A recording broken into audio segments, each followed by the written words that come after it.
The Lancashire Wildlife Trust hosted the 5th edition of the Manchester Festival of Nature this weekend, with thousands heading to sunny Heaton Park for the festivities.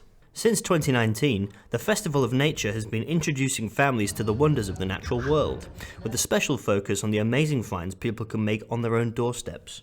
I spoke to event organiser Alan Wright for more information on how the festival is getting young people excited about the environment. We needed something to tell people about the fantastic nature that's all around them, in not just Manchester, but Greater Manchester.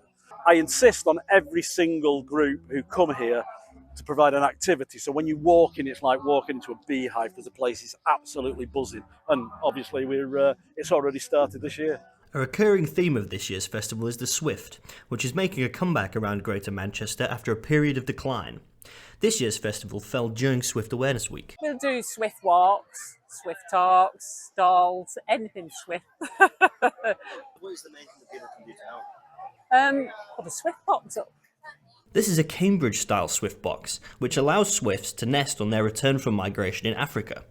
Swifts mate for life and use the same nests year on year.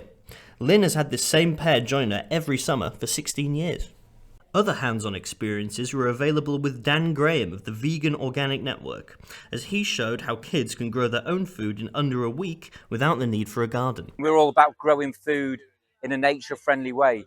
So we see growing food without animal inputs and dependency on the animal agriculture as being the most nature-friendly way of growing our food. Not only is going plant-based good for your health, it's good for the environment. Cherry Chung was also here to demonstrate the art of willow weaving, showcasing a range of different sculptures. It's basketry willow. This particular variety that the squirrel has been made with is called Flanders Red, which is fitting for a red squirrel. And there are loads of different varieties of willow, and I mainly buy it from Somerset. Some of it I do cut locally, especially if I'm doing bigger structures like living willow. On the scientific end was a group from Manchester Metropolitan University promoting their novel approach to tracking invasive species. Often it's very difficult to spot the actual creatures that we're interested in, but they all leave behind traces of their DNA in a waterway. And in the lab, we're working on a method where we can sort of take a sample of water, mix it with some chemicals, and it will change colour if it can detect a certain DNA sequence present. To demonstrate this, they had children hunt through a paddling pool for small blue balls. Some of the balls contained DNA sequences that the children could then map onto an animal. This one was a water vole.